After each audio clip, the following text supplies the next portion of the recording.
Well, good morning, everyone. Good morning. Ladies and gentlemen, it's time. It's time. It's time to put an end to the lost cause and fully embrace the righteous cause. It's time to replace the racist symbols of oppression and inequality, symbols that have literally dominated our landscape, with symbols that represent and summon the best in all of us, in all of our people, ones that reflect the diverse, inclusive, and equitable city we are today, and we continue to strive to be. It's time to heal, ladies and gentlemen. Richmond is no longer the capital of the Confederacy.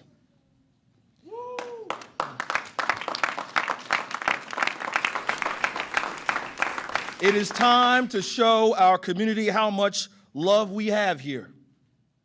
It's time that we embraced our diversity. It is time that we remove barriers that hinder the dreams of Black children in our community. In the 100+ years since these monuments were erected, we have known better. We knew better during Jim Crow. We knew better during massive resistance. And we knew better long before the dying pleas of young Black men like George Floyd. We have two pandemics in this country: COVID-19 and racism. One is 6 months old, the other 400 years old. And as the events of the last months and the last 2 weeks have made painfully clear, both are lethal, especially for Black and brown people. It is our responsibility to do everything we can to keep either from claiming more lives in this country, in this world. We need to show that Black and brown lives matter. This is our moral duty. We know better. And now that we know better, it's time to do better. The decision announced by the governor today and the ordinance I will propose to our city council to remove all of our city-controlled monuments on Monument Avenue signal a new day for our city and for our Commonwealth.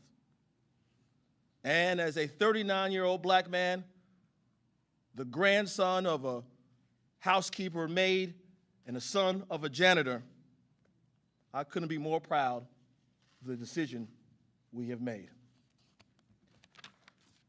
I thank you, Governor, for your leadership. And also I want to thank all the Richmonders and Virginians, young and old, who have come out over the last week to peacefully protest injustice and add their voices to promote reconciliation, equality, healing, change, and atonement for the past. The great writer James Baldwin said, "History is not the past, it's the present." We carry our history with us. We are our history. This is our chance to write a new chapter in our history, our present history, and to carry the story of a diverse and loving city and Commonwealth forward with us. With that, I'd like to introduce the Governor of the Commonwealth of Virginia, Governor Ralph Northam.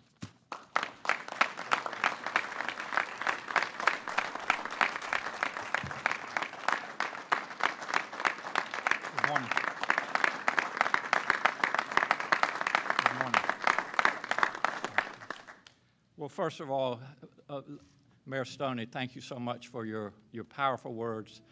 Thank you so much for your leadership during difficult times. And I just want you to know that Pam and I are proud to live in the city of Richmond. So thank you. And good morning to everyone. I want to thank everyone watching from around Virginia and around our great country. And I want to thank the many guests who have joined us as we chart a new course in Virginia's history.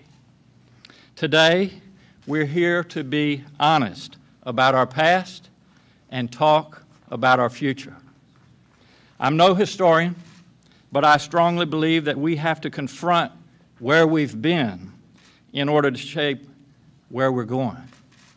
And in Virginia, for more than 400 years, we have set high ideals about freedom and equality, but we have fallen short of many of them. Some of America's most hopeful and forward-looking moments happened right here in this Commonwealth and in this capital city of Richmond.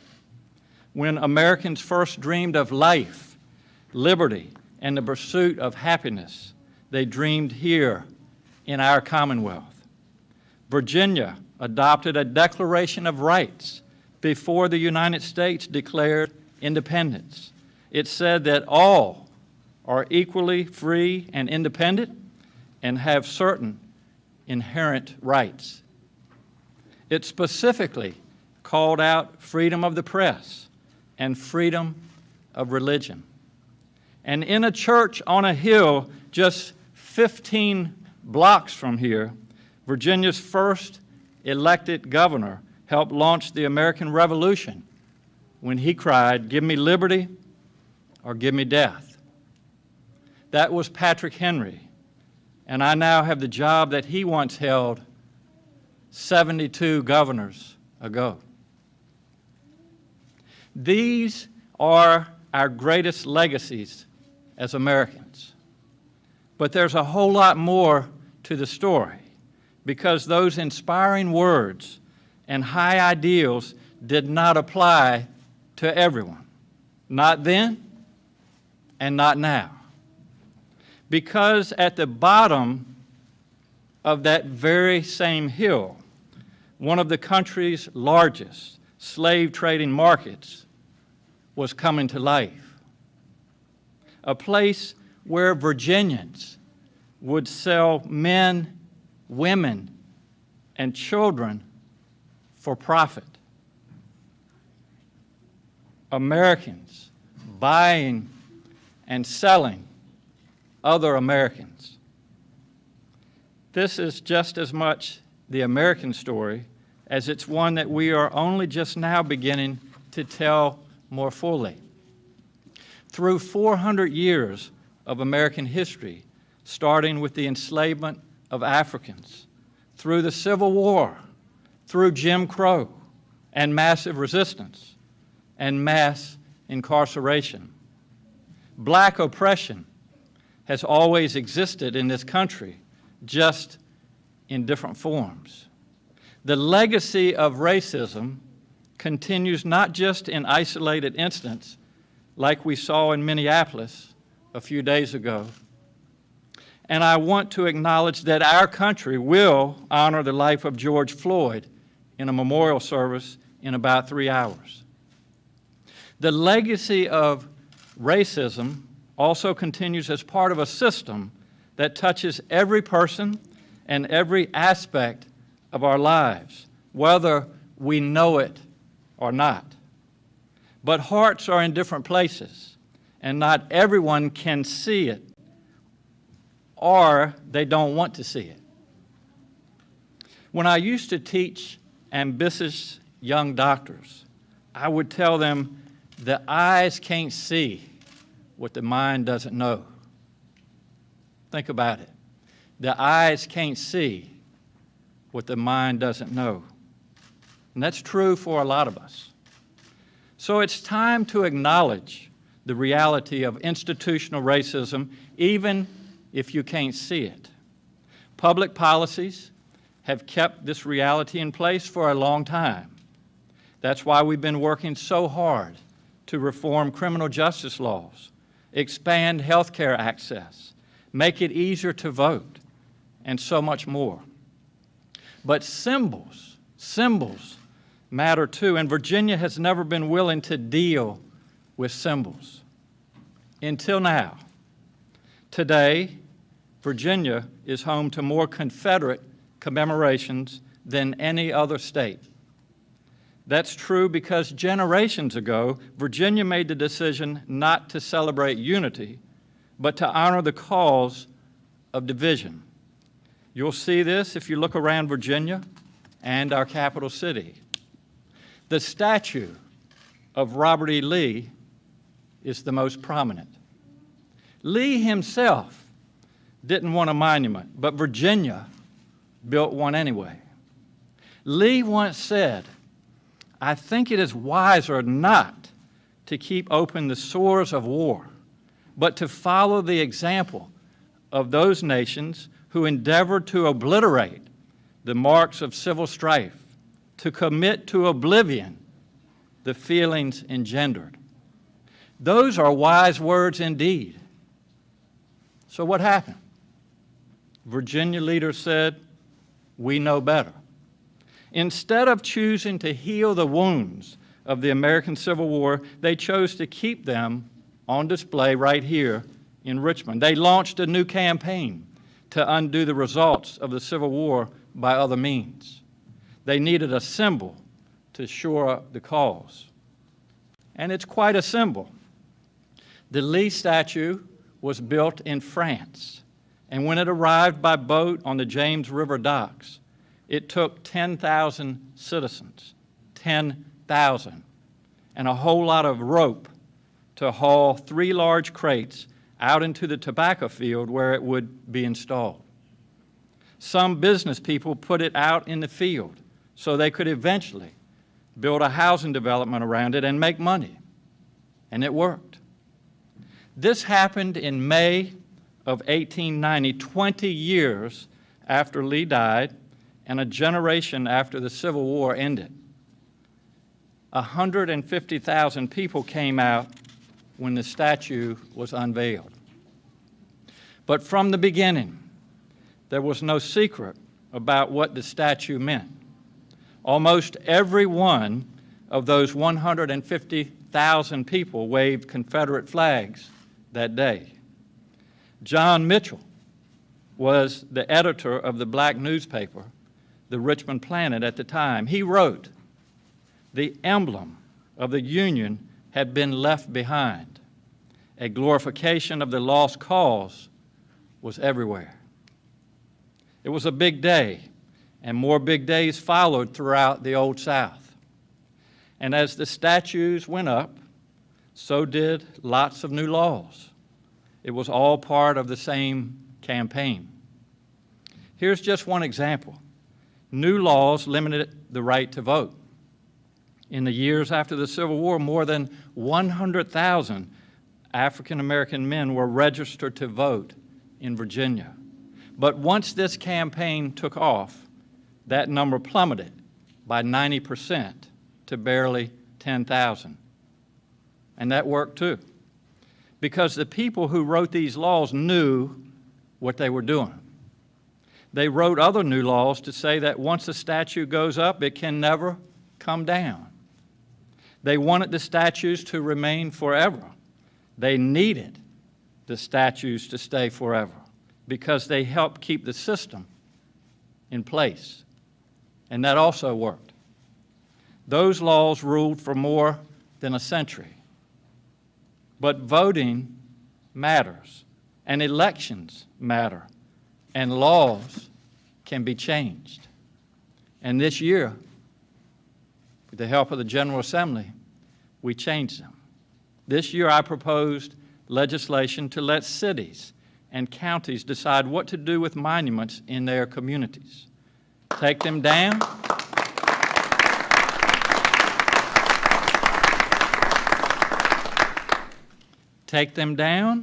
move them somewhere else, or add additional context.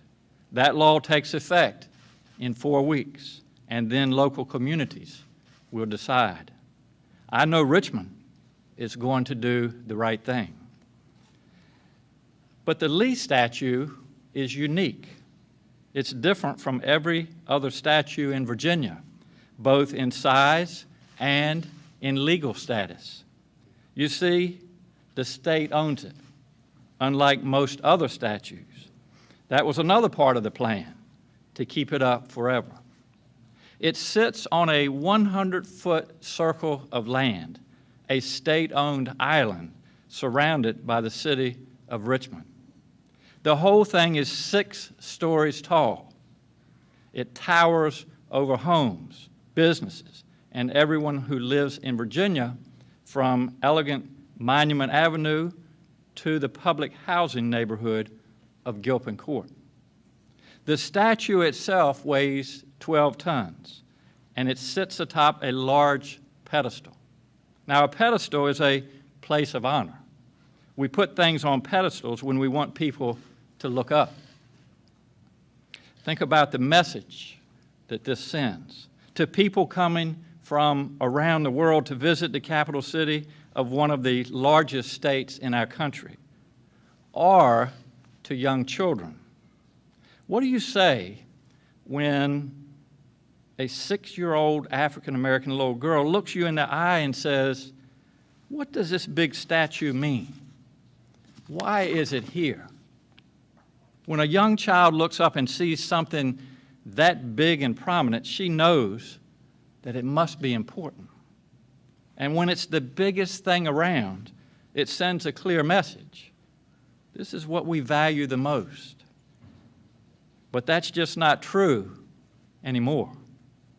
You see, in Virginia, we no longer preach a false version of history, one that pretends the Civil War was about state rights and not the evils of slavery. No one believes that any longer. And in 2020, we can no longer honor a system that was based on the buying and selling of enslaved people, not in 2020. So I want us all to tell that little girl the truth. Yes, that statue has been there for a long time, but it was wrong then, and it is wrong now. So we're taking it down. Now, I know some will protest. Some will say Lee was an honorable man. I know many people will be angry.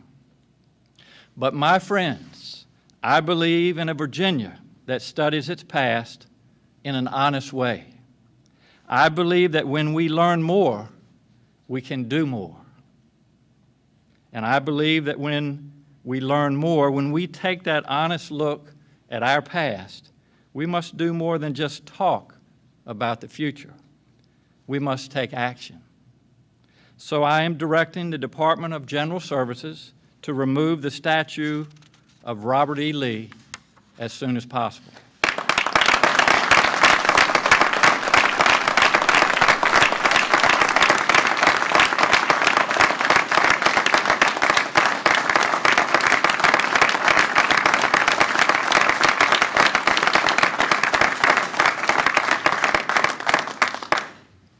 It will go into storage, and we will work with the community to determine its future.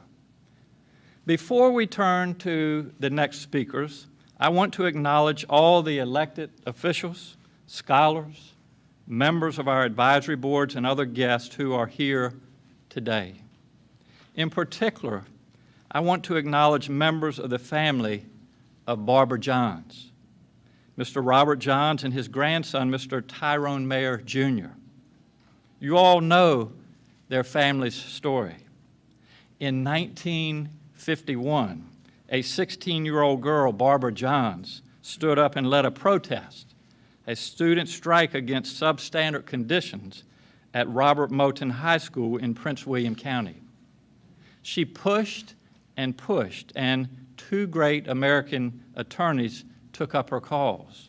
Oliver Hill and Spotswood Robinson filed suit just next door in the federal courthouse at the bottom of the hill. That case became Brown versus the Board of Education, and it eventually threw out segregated schools in the United States of America. Right here, it started in Richmond. That is how you make change. You push on the outside, and you push on the inside too. We'll hear in just a moment from a few of the people who are making change happen.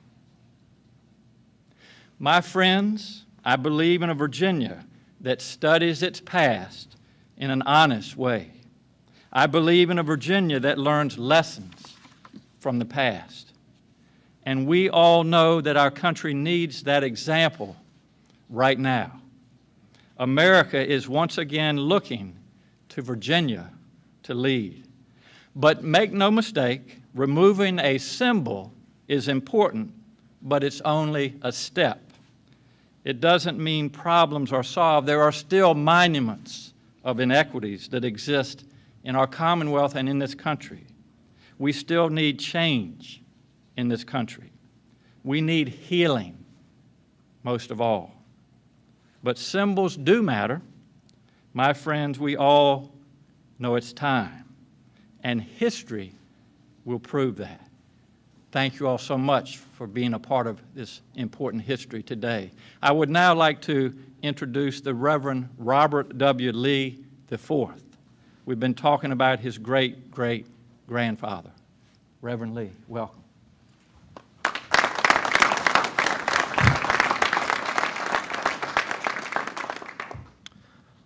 My uncle, Robert E. Lee, so many greats removed, of course, has a storied history in the Commonwealth of Virginia, but today the world is watching. Because of the death of George Floyd, because of the death of so many other people at the hands of oppression and racism and violence and white supremacy and police brutality, we are here because we want to show that we can and must be different.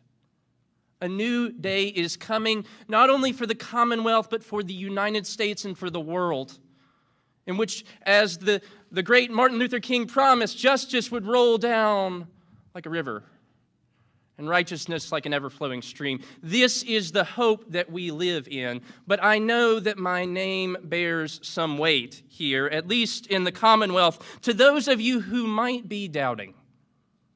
To those of you who might be hedging your bets that this is not the time to do this, when will be the right time? When will it be right to address the white supremacy and racism that we have made an idol of my uncle out of? We have created an idol of white supremacy, of hatred, of racism, and rightfully so, out of the Confederacy, and we must do our best now to address that. Now, as you can see, I'm a pastor also, and I was baptized, and when you are baptized, you're baptized by your given name, not your last name. So I was a Christian first, and then a Lee second. And as a Christian, I am compelled to believe that this is a moment for us not to shy away from painful truths, but to address them for what they are. Lee, indeed, was a complicated figure, and we all know that. But in his complexities, we see that he was a man of his time who fought to continue the enslavement of black people. And in so doing, set our nation on a course towards destruction. But we have a chance here today in the Commonwealth of Virginia. We have a chance to say that this will indeed not be our final moment and our final stand. There is more important things to address than just a statue, yes, and we know that, and we see that across the nation. But this statue is a symbol of oppression, and if it is a symbol, it becomes an idol. And if it becomes an idol, I am convinced as a Christian that the idols must be torn down.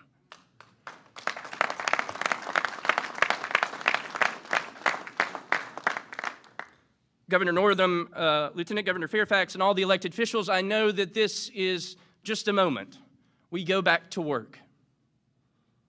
But in our going back to work, we go back renewed, knowing that this is the start of a new moment, a new cause. The lost cause is dead, a new cause is upon us. One of equality, of justice, of peace and concord. It is in this hope that we come together, even in spite of what's going on across the nation. We come together and say that we must address these issues. And it starts with the statues, and it goes on from there. Don't rest today. For the work of justice continues, and the work of what we do to bring about change continues. This past week was Pentecost, and we talked about the story of the Holy Spirit descending upon the first apostles. One of the things I thought of most prevalently was the hymn, the Canticle of the Turning. And it says, the world is about to turn.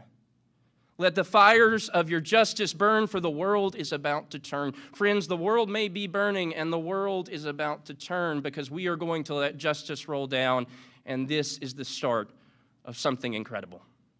We're with you. We support the Commonwealth. And on behalf of my line of the Lees, that descend back to the Lees of Virginia, we support you, and we wholeheartedly commend this act.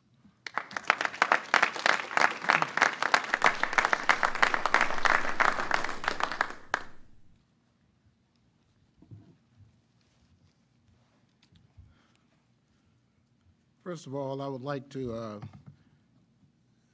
thank Governor Northam for having me follow a pastor in my presentation.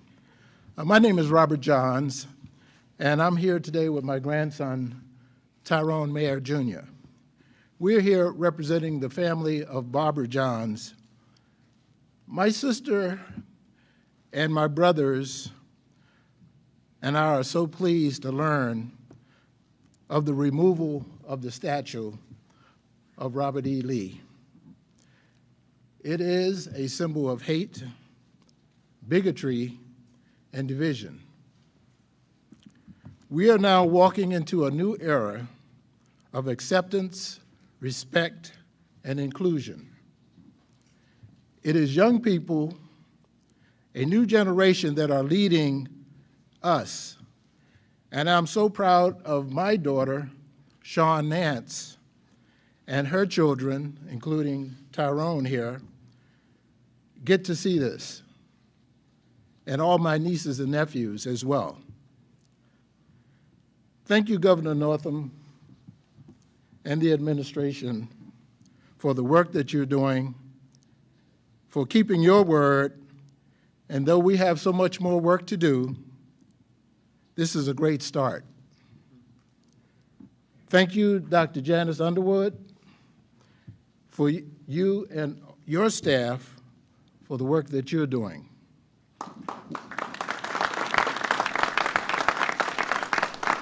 We are so proud, the Johns family is proud, and the Commonwealth of Virginia is proud. And I'd like to add one more thing.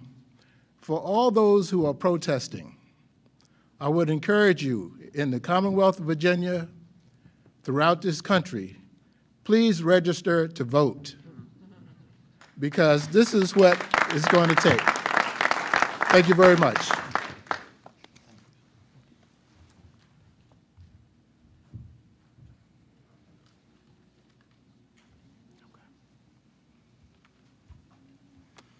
Morning, everyone. It is indeed an honor to be here with you all today at this defining moment in history. I would like to thank Governor Northam for his courageous leadership at a time when our country needs to be brought together and also be brought forward out of a dark past. I think it speaks volumes that you would stand up right now with one voice and with clarity to say that we need to be very different as a Commonwealth and as a country than what we have been. In 2020, this is the first year of the next 400 years in Virginia and in America. And we now get to determine who we are going to be as a people, as a Commonwealth, and as a country, whether or not we will be shackled by our history, whether or not we will continue to exclude people, to treat them unequally, to take people outside of the scope of the promise of this nation and its founding documents. And today in Virginia, I believe we are making a down payment on a new promise to the people of Virginia and of America. Because as the governor mentioned, we have many more Confederate monuments than just the statues that exist here in the city of Richmond and around the Commonwealth of Virginia. Those Confederate monuments include substandard schools that kids are going to that are dilapidated, that are shrines to an ideology of inferiority of black and brown children.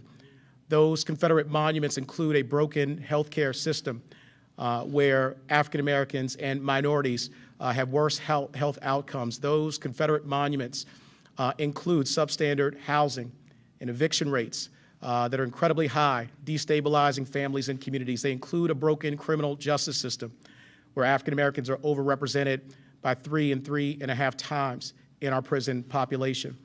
And so today, as we make that down payment, it's with the recognition that Governor Northam eloquently stated that there is so much more work to be done. And I'm grateful to all the tremendous leaders who have come out here today, who have stood up with moral courage, who have been voices for so many years for change. And today that change is upon us because of the work that so many have done. I see Pastor Wesley in his prophetic voice, and I want to thank him for his extraordinary leadership over many years and calling us to the better angels of our nature. I want to thank my friend Reverend Robert W. Lee IV, who joined me last year in protesting the honoring of Robert E. Lee and Stonewall Jackson in the Senate of Virginia. And I'm proud that with the governor's leadership and our General Assembly working together, we have eliminated Lee Jackson Day here in the Commonwealth of Virginia for the first time in 131 years because of that leadership. So thank you, Governor. And we no longer in the Senate of Virginia honor Robert E. Lee or Stonewall Jackson and adjourn in their memory. But this is the culmination of the work of so many people over so long a period of time. And last year in Virginia, in 2019, we commemorated 400 years since the first meeting of the General Assembly of Virginia in Jamestown in 1619. But we also commemorated 400 years since the first enslaved Africans were forced to land right here in Virginia, Fort Monroe, Hampton, Point Comfort.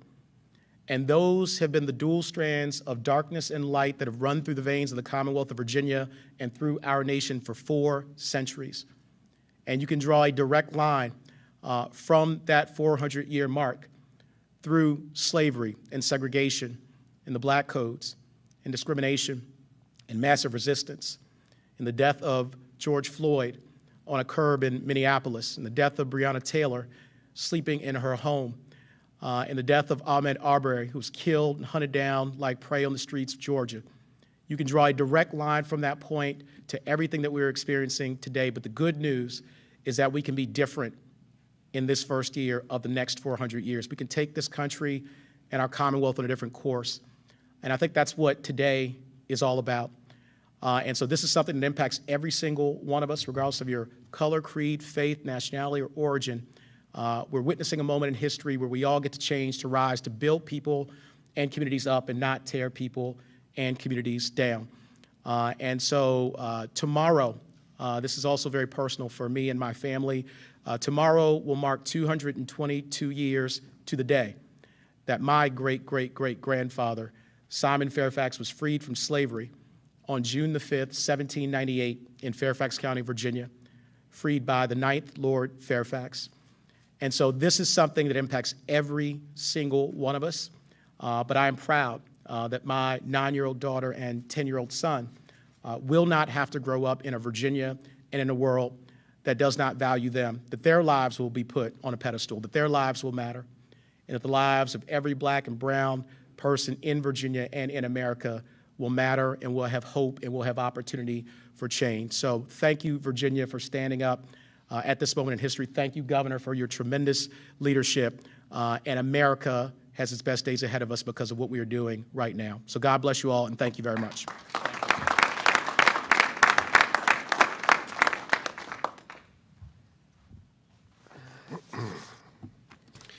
Thank you, Governor, for your leadership. These past few days have been hard, and they have been painful. They have forced white Americans to confront the safety and privilege that our skin color affords us, a feeling that black Americans have not had the luxury of knowing. The weight of fear and pain that our society places on the shoulders of black Americans is immoral and unsustainable. In conversations I've had over the past week, I've heard so many times words like tired and exhausted. No one should have to live in the fear that they, their children, or their loved ones could be killed if they do something as simple as go for a walk or run an errand. I can't personally know the weight of that fear, but I recognize it, and I'm listening. We must dismantle the systemic racism that permeates our communities and build a country that is fair and just and safe for all people. And that includes removing the painful reminders of a racist past that stain our Commonwealth. These grandiose monuments memorializing a racist insurrection do not belong in our public spaces. They do not deserve to stand as a representation of our Commonwealth and our people. The way we tell our history as a people profoundly influences the way that each of us view our role within our society. When people are constantly surrounded by symbols of white supremacy and hate, it introduces and reinforces the false and poisonous notion that there is a hierarchy of races. How do you possibly explain these statues to a black child? What do you tell them about why it's there? You can't. It's indefensible. And how do you tell a black man or a black woman that they're going to get a fair and impartial trial when the entrance to the courthouse is literally blocked by a monument to a movement that sought to keep them enslaved? Virginia has hundreds of public Confederate symbols, including statues, monuments, school names, and until recently, a state holiday. These portrayals of the Confederacy and its leaders as grand, heroic figures distort our understanding of history and glorify the oppression and injustice that these men fought a war over. They were raised as part of a deliberate and intentional effort to intimidate and degrade black Virginians and suppress the growing civil rights movement, and now they must come down as part of a deliberate and intentional effort to heal and move forward together. This is an important step because symbols do matter. But taking this monument down will not stop police abuse, close education or health disparities, or erase the systemic racism that permeates every aspect of our country. There is much, much more to do to heal the pain that so many Virginians have been feeling for far too long. We have a long road ahead of us, but we cannot allow our fellow Virginians to bear this burden that we have forced them to carry any longer. We need to do the work to make Virginia the open, welcoming, fair, and just place that I know it can be.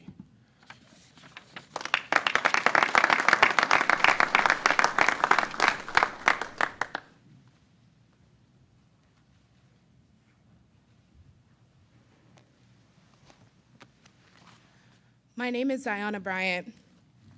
I am a student from Charlottesville, and I wrote the original petition in 2016 to remove the Robert E. Lee statue.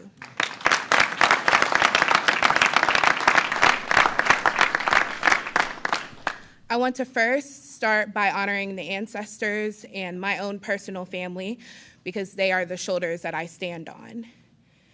I want to be clear that there will be no healing or reconciliation until we have equity, until we have fully dismantled the systems that oppress Black and brown people. And the only way that we can move forward is if we center the voices of the people who are the most marginalized. Until we are able to fully come to the table with activists and organizers who have been working day in and day out to organize their communities, we will not be able to move forward for progress. And so I want to make space to intentionally thank the activists in Charlottesville who have put in decades worth of work to get us to where we are today. Without them, we wouldn't be here. Without a little bit of inconvenience, without a little bit of making people uncomfortable, we wouldn't be here. And so today I want to say it is no longer adequate to walk away from having the tough conversations. It is no longer okay to walk away from racist dialogue because you don't want to cause controversy. Lives are on the line. Our future is on the line. And so until we are all actively working to dismantle those systems, we are complicit. Until we work to amplify the voices of Black women, Black LGBTQ folks, undocumented communities, we are still not doing it right. But I certainly wanted to end them by saying, Black lives matter. Thank you.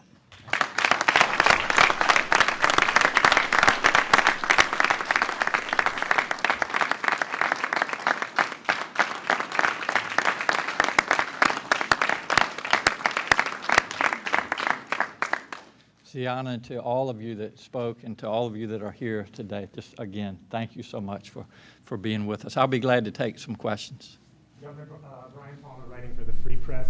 This is a powerful, symbolic move, and I say that as a descendant of enslaved people and someone who's FOIA'd pretty much every county in Virginia to find out how much money has been spent on these monuments, and who's FOIA'd the city of Richmond. But what people are asking for on the street now is concrete steps to address police brutality, concrete steps toward racial justice, a comprehensive plan. So this is powerfully symbolic, but what are those plans? Statewide Marcus Alert, a real look at police brutality. I mean, there's $3.4 million recently invested in putting school resource officers into schools, while Minneapolis is canceling its contract with police. Yes. Where are we going here toward those concrete steps Yes. toward genuine racial justice? It's a great question, and the question is about what are we doing in Virginia to address police brutality and really prevent what the world witnessed in Minneapolis. And I think the first step is to realize that we have a problem, and then to have people come together and have a dialogue. When I say people come together, people like myself, police chiefs, legislators, all these types of people, and talk about how we turn what we have experienced, how we turn words into action. And so, you know, I think there's some very concrete steps that we can and plan to take in Virginia. One of those, and we've been working on for the past year or so, is diversifying our police forces, our staffs. That needs to happen. Having more interaction with the communities, letting people out in communities know that police officers are there to help them, not to hurt them. Techniques such as de-escalating, how do we train better for those situations?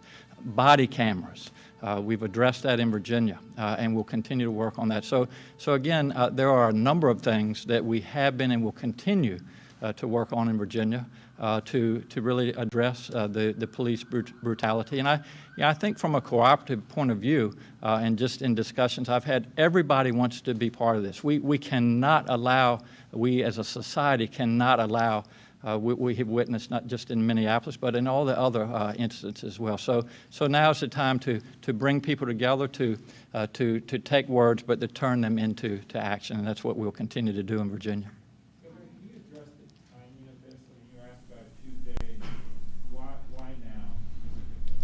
Alan, the question is why now? And I think it's pretty apparent as we look around this country.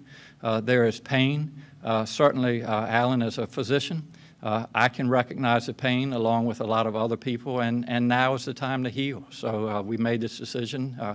We're proud of this decision, and we're taking a new direction in Virginia.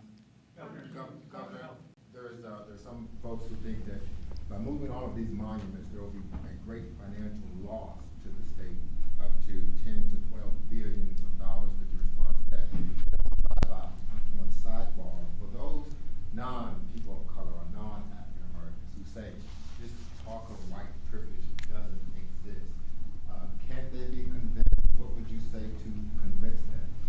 The first question, Andre, was the expense. And while there will be an expense to removing these Confederate monuments, I think there's a much greater expense when we don't welcome people to Virginia, when we aren't inclusive in Virginia. So this is symbolic, but to let people around the world, and especially in this country, know that Virginia is a place of inclusiveness. It's a place of welcoming people. Our doors are open, our lights are on. That's the most important message, and there's no price to that. And so we're certainly more than willing to use the resources that it will take to take these monuments down, and to also have the discussion of what should happen to them as we move forward. Your second question was, what about white oppression? White privilege, thank you. And I think, Andre, the answer to that is it's about education. It's about telling the truth of 400 years of history here in this country. And while there have been some good things, there are also many things that aren't good. And I think that certainly as I've gone around and listened and learned, and as I said earlier, the more we learn, the more we can do, I encourage all Virginians, white, black, doesn't matter what color they are, I encourage all of them to learn of our history and to learn how hurtful and listen to people tell their stories of how hurtful these things are. And if we know that history, then we can move forward. And so that's what certainly as governor, and I know a lot of the other leaders here, we'll do as we move forward. Governor, can you provide more details on what is actually going to be removed from the site, and also what's going to happen to some of the Black Lives Matter and anti-police brutality messages that have been graffitied onto the monument? Yeah, the question is the stepwise fashion, and the first step of removing the monument, the first step is to talk with our contractors and make plans in the coming weeks to remove the actual bronze part of the statue. That will be placed in a warehouse, and then we'll have discussion as far as what to do with the pedestal. Will we put another monument on top of the pedestal? So that discussion will continue as we move forward. And the second part of your question? What is going to be done with some of the messages that have been graffitied onto it, the Black Lives Matter and anti-police brutality messages? We're in the midst of those discussions. Governor, can you describe the process of making this decision? Was there an image you saw or something someone said to you that made you decide, okay, I've got to go ahead and act? Greg, as I said, as a physician, I can recognize pain. There's tremendous pain. It's been going on for a long time, but it was brought into particular focus in Minneapolis. And then we've seen the protest here in Virginia, not only in Richmond, but in other cities and towns across Virginia. So the pain is real. I recognize that. And so I made the decision as far as time-wise.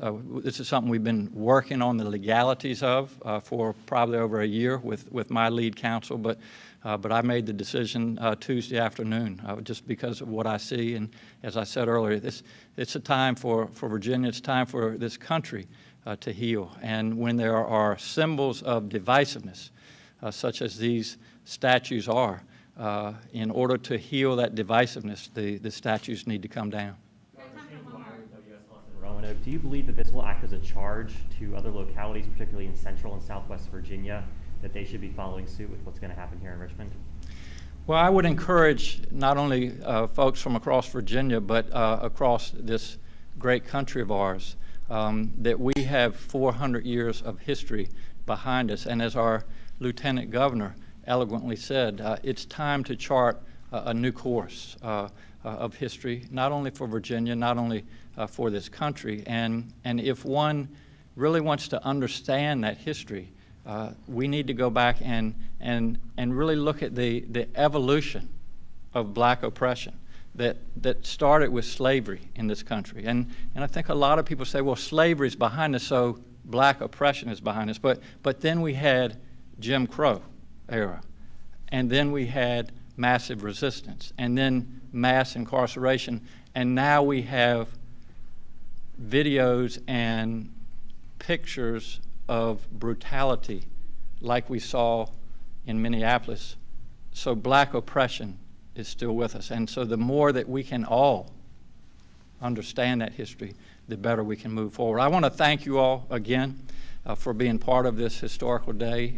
And as we have said, We have lived in Virginia, we've lived in this country with 400 years of history, and today is an opportunity for us all to chart a new course, and it starts with removing these symbols. It starts with a further addressing the monuments of inequity that we have talked about, and it starts with all of us together in a peaceful and a civil way, making sure that this country, this Commonwealth of Virginia, is a place where we welcome people, where our lights are on, our doors are open, where we are inclusive to all people. So thank you all for being part of this today, and we will look forward to seeing you soon. Thank you.